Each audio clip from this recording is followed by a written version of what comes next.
Well, hello and welcome to another edition of Health Solutions with Shawn and Janet Needham, where Team Needham discusses everything healthcare. I'm your host, Shawn Needham, and I am streaming live from Idaho Falls, Idaho. And we had our first snow. So weather is definitely changing. I love the change of seasons. And today I'm super excited to have Dr. Paul Marik back on our podcast. If you remember back a few months ago, I was actually in Idaho Falls when we did that podcast. We had him and Dr.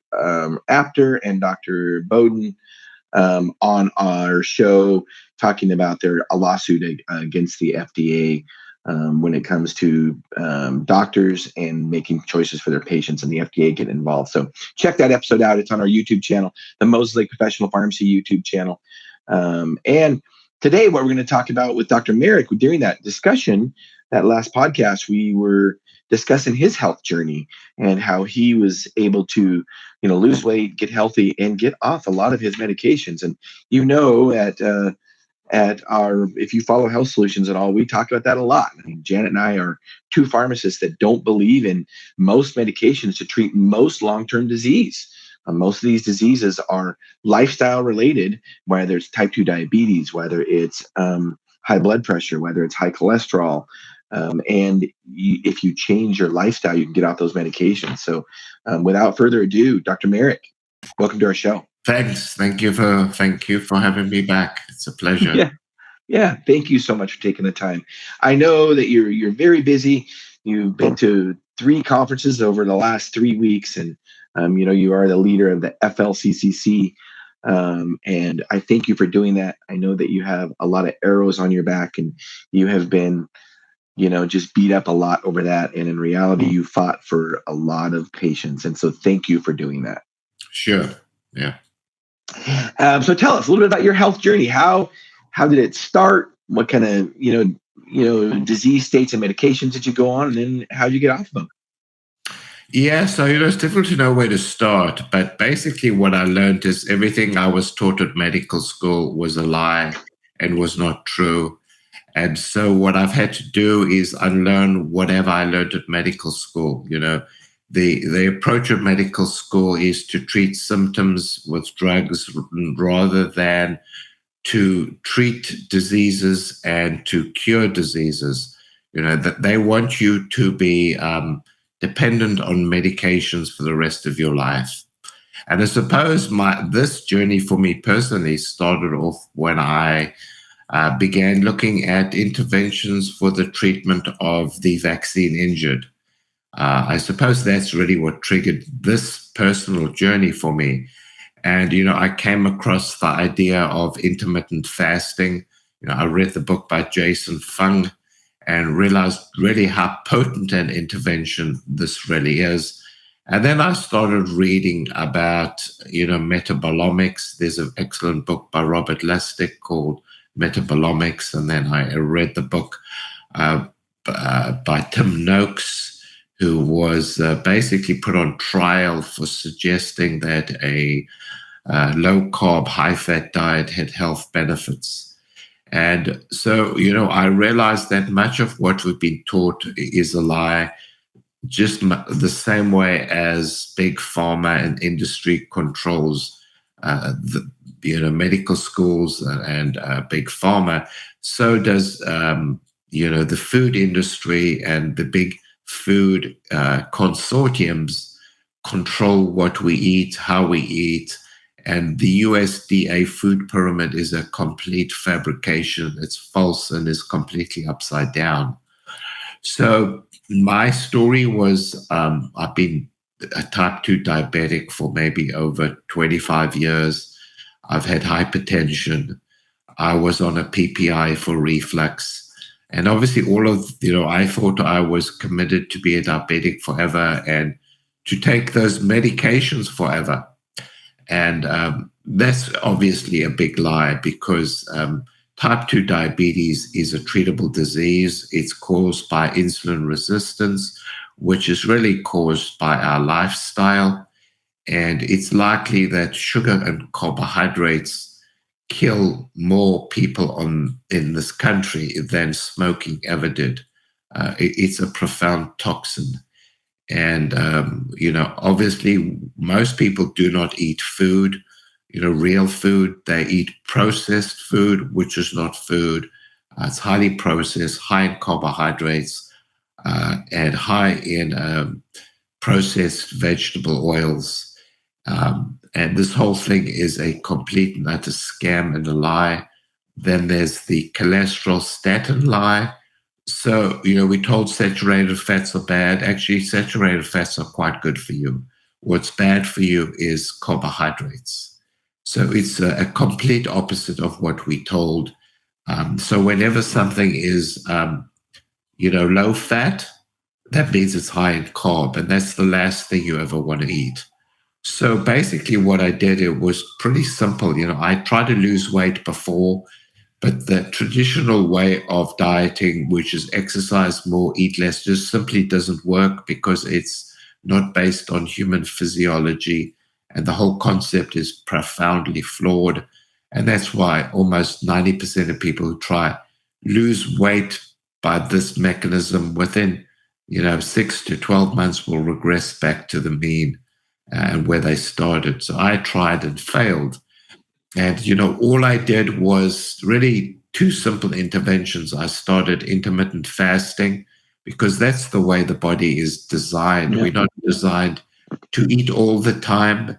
And at the beginning, it was a little bit difficult, but like most things in life, the more you do it, the better you get. And with practice, you get really good at doing it. So I had an eating window of about 4 to 6 hours, from 12 to 6. And then with time, I was able to narrow that window to the point now where I eat once a day. And the remarkable thing is I don't get hungry.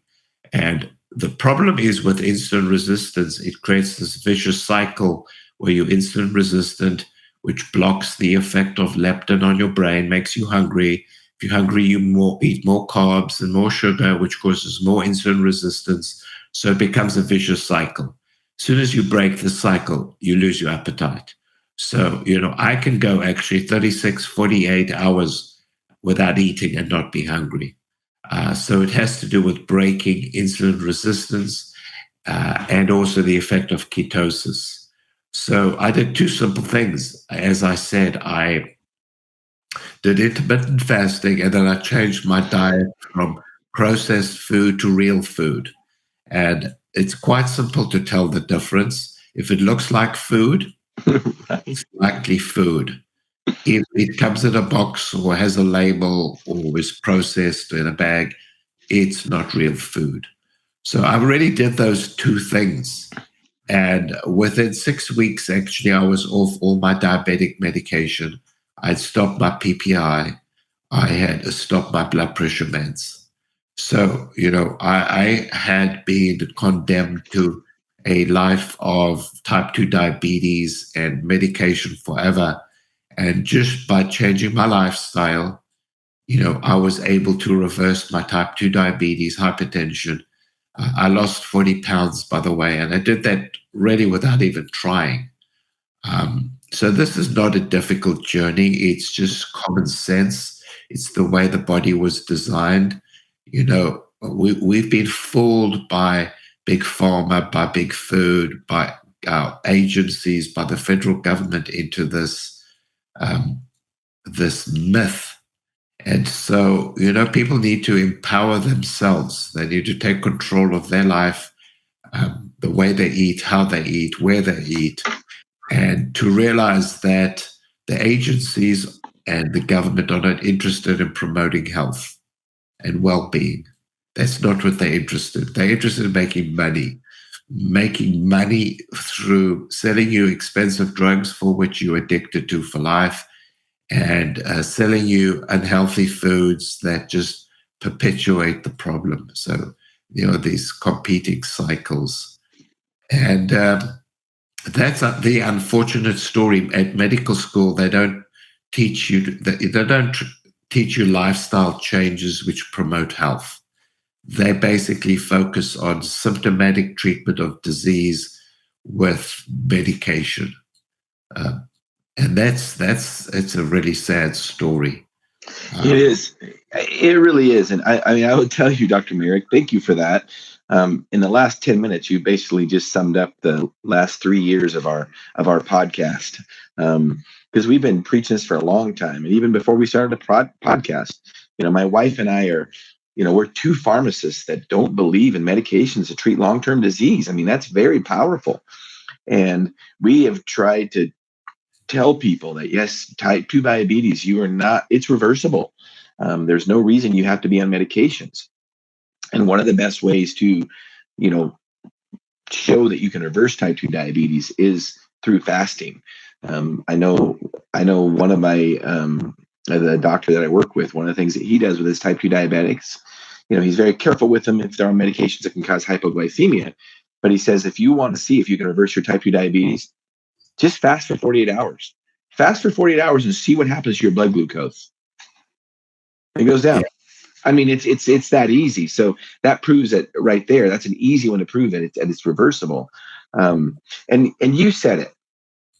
One of the goals of our podcast is to educate and empower individuals to take charge of their own health. If there's anything we can get out of the last 3 years, that's what's happened in our healthcare system is we have to be in charge of our own health. We can't trust any government agency. We can't trust anybody but ourselves to take care of our health. And we can use healthcare professionals to help educate us, but ultimately we are in charge of our own health. What we put in our mouth, the drugs we have to take or don't have to take, that is ultimately up to us. So, thank you for being a role model. That's one of the problems I think that we have in healthcare is a lot of the doctors aren't good role models when it comes to, fixing health instead of just treating symptoms. Yeah. So big brother's not looking after you. You have to take control yourself. And, there's a lot people can do. I think first is knowledge. Knowledge is power. And if you understand what's going on and educate yourself, then you can make decisions that are rational and that are based on improving your own health and lifestyle and quality of life. Because these agencies are corrupt. There's no question of doubt that they are corrupt, they're fraudulent, and what they have done is a crime. But that's the way they operate. And so you have to realize that these agencies and the federal government and all these, the medical schools are controlled. The NIH controls the medical schools. They control the curriculum. They control research. The medical journals are completely captured. The medical journals are captured by industry and the drug industry and big pharma. So, you have, there's this awakening, this enlightenment. And with that comes, lifestyle changes, which can empower you. Just going for a walk outdoors, getting sunshine. Sunshine has such enormous curative powers. Who would have thought about this? And there's really good data just that being in the sun. So, in fact, in the 1918 influenza pandemic, there was something called the open air approach. And basically, they took people from the hospital beds, put them in the sunshine. And there was a really very interesting report by the Surgeon General of Massachusetts written in 1918. And basically, by just putting people in the sun, they reduced the hospital mortality from something like 40% to 12%, just by putting people in the sun. So, there's some very, what's more natural than that? Nobody can charge you. They can't make money out of this. Right. There's no way that they can capture you. They can't stop you exposing yourself to sun. And so you could see that there's simple interventions that you can do that can enhance your health. Well, and you kind of hit on it early on when you were talking earlier, when you're talking about our bodies weren't designed to eat all the time. I mean, if you think about what we did, 1,000 years ago, we didn't have, 24/7 access to food, which most Americans now, when we get home, our pantry and our freezers are full of, and fridges are full of food. We have basically an unlimited food source. Well, 1,000 years ago, you talk about fasting for 36 to 48 hours. That's what hunters and gatherers did. I mean, you would go on a big hunt, you would eat, you would have something, you would eat that, you would, feast, and then you would have food possibly besides maybe a little bit of stuff from gathering, like some plants or something, berries or whatever. But you wouldn't have a big meal for another 48 hours when you had another hunt. So our bodies were designed to fast regularly. And that's one of the reasons we store fat so well is it's an energy source. And if we have too much food, we store too much fat. So our bodies are incredibly resilient when it comes to being able to fast and built that way. Yeah, and the other thing is the human body has enormous powers of self-healing and self-generation and self-curing. And, it's been quite clear with COVID and the consequences of the vaccine that what one really needs to do is enhance and potentiate the ability of the body and the host to cure themselves. There are these, very important cellular and host mechanisms that are self-healing. So rather than taking medications, what you need to do is, stimulate or activate these processes of self-healing. It sounds absurd, but that's what the body does. As you said, we were hunters and gatherers, and we didn't spend all that time indoors under fluorescent lights. We were outdoors hunting and gathering and doing whatever we do. Now, particularly with all these stupid lockdowns, kids are, imprisoned indoors. They don't see sun. They don't get any exercise. And, that's not the way we were made. No, and when you look at, what we did thousands of years ago, to be outside and to to hunt and gather and to fast. And when you look at also the sleep routine, we're diurnal creatures. We were created to work during the day, hunt, gather, and sleep at night.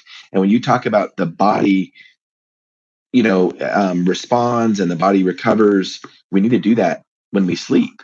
And that's when we get stronger. That's when our immune systems get stronger. And we've been fighting viruses like that, viruses and bacteria and all kinds of other things, cancers, for thousands and thousands of years. And it's really not until the last 50 or 70 years where, autoimmune diseases and other things have popped up, partly because of our lifestyle, our lack of sleep, our poor diets, all that stuff. Our bodies were not designed to be treated like that. Yeah, I mean, what you say about sleep is so important. I mean, sleep is a time for the body to recover, most importantly, for the brain to recover. And so, one of the worst things you could do is have a meal, just a big meal before you go to sleep. That's probably one of the worst things you could do because it doesn't allow. So, there's this thing called autophagy or autophagy, in which the cell basically clears itself out of damaged, misfolded, and foreign proteins. But the brain is very important in doing that when you're sleeping. But if you eat before you go to bed, you actually switch that process off.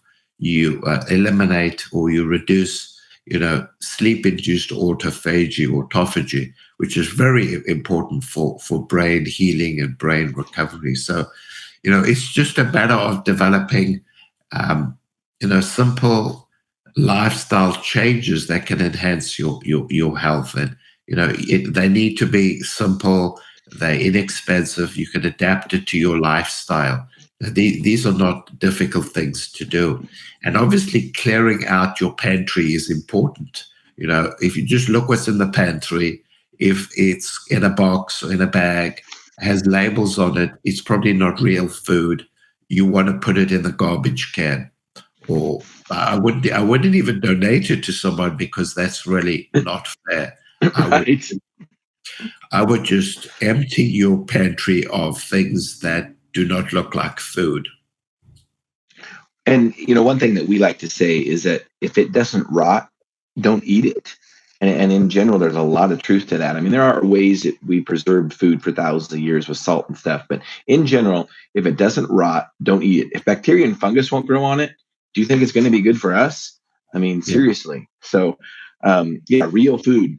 So speaking of on the same topic, next week, Janet and I, we will be traveling to Arkansas. We're super excited to see Dr. Amy Beard and visit her. We're going to have a live podcast in Arkansas with her. And our topic is going to be, she's a functional medicine doctor. And our topic is going to be nature therapy and how important nature therapy is, getting outside and, enjoying nature. There are so many things that happen. And, with the sunlight, we all know about vitamin D, but it's so much more than that.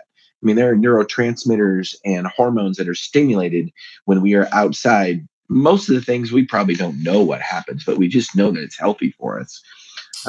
Yeah, So actually, vitamin D is part of it, but there's something called photobiomodulation.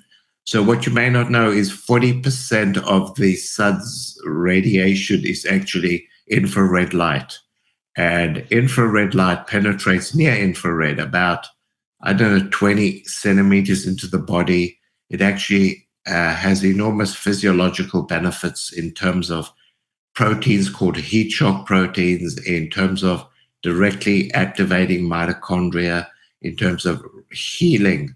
So, while vitamin D is important, that's the ultraviolet light, the infrared, which is part of the sun's brilliant radiation, is really important for healing, for promoting health. So that's something people don't really know.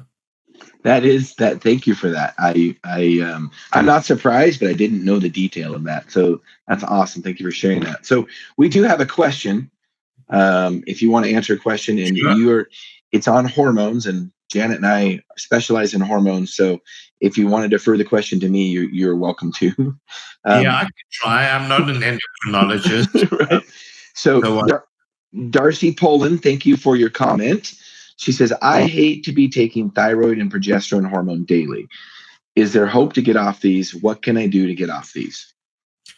yeah, so that's a little bit more of a complicated question. If a patient is hypothyroidic, there may be a number of reasons that is happening. So, what I would say is, first thing is adopt a healthy lifestyle. So, exercise, sunshine, and intermittent fasting and good food. And then see what happens to your hormone levels. If you have a reversible problem, like I did. I was insulin resistant. My insulin resistance has dramatically improved. So if you go down this path, it may improve thyroid function, it may improve ovarian function. So you may become less dependent on these exogenous hormones. Obviously I would be careful. I wouldn't just stop them, because, that can cause, issues. But, the goal would be to adopt healthy lifestyle changes and then allow you to wean yourself off these medications. And, obviously you have to be careful what physician or practitioner you go and see, because most medical doctors are completely clueless. So you really need to see a physician that has an interest in, a more open approach, Yeah. who believes in, natural therapies and is more open to holistic, medication. So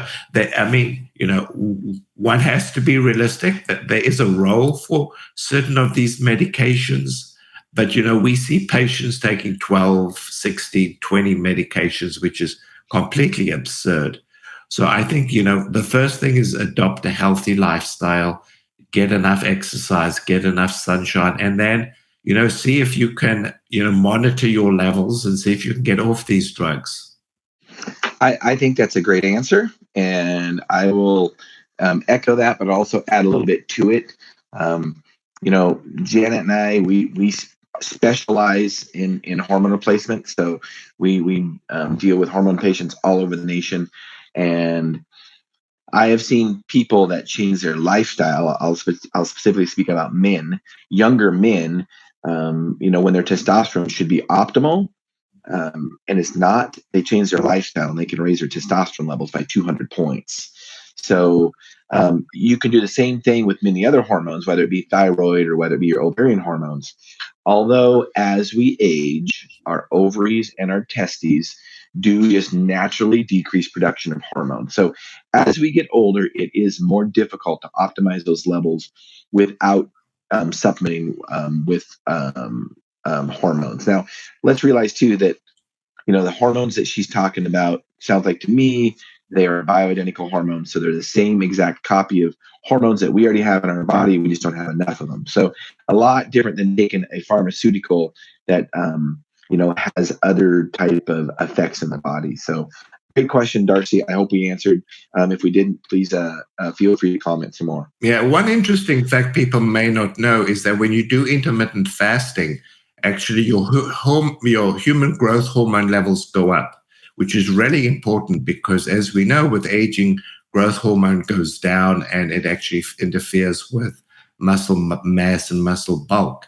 So intermittent fasting, unlike any other form of dieting, so a regular diet will cause, whatever diet that is, the exercise more, eat less approach, growth hormone goes down. With intermittent fasting, actually, your growth hormone goes up, which is a very important finding.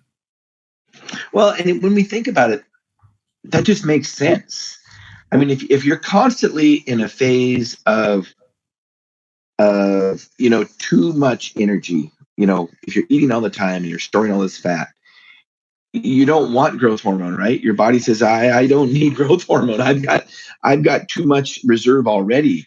So it's not a surprise that intermittent fasting would stimulate growth hormone, and of course, it makes insulin levels go down. And as you kind of mentioned, I think one of the biggest problems we have in our healthcare system, it's not high glucose, even though I get it. That's how we measure diabetes. But there are many diabetics that have not been diagnosed yet because their glucose is not high enough, but their insulin levels are sky high. We had a guy on our podcast that he weighed over 700 pounds, and his insurance company would not pay for bariatric surgery because he didn't qualify for diabetes. His glucose wasn't high enough. I guarantee you, Dr. Marik, if you measured that guy's insulin, sky high. Yeah, I mean, what you say is absolutely true. I mean, there is this long period of pre-diabetes where people are insulin resistant, have high insulin levels, but normal glucose.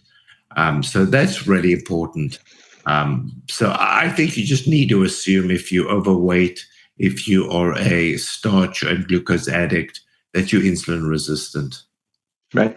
And I'll say on the flip side too, that's why we can't use, I mean, big pharma and our medical system is really good about finding a number that we can treat, i.e. glucose. Okay, if your glucose is over 100, you're diabetic. Or if your cholesterol is over 200, you need a statin. We're really, really good at doing that because then we create drugs that people be on for the rest of their life. But I use myself as an example with the glucose one. My glucose runs about 110 on average. So a traditional, doctor that's not educated would say, well, you're pre-diabetic. You measure my insulin level, it's less than 3. I'm an endurance athlete, so I burn a lot of glucose. And I wore a continuous glucose monitor before. And, when I do my long 5-hour rides on a bike, my glucose averages 140. So, because I'm burning it.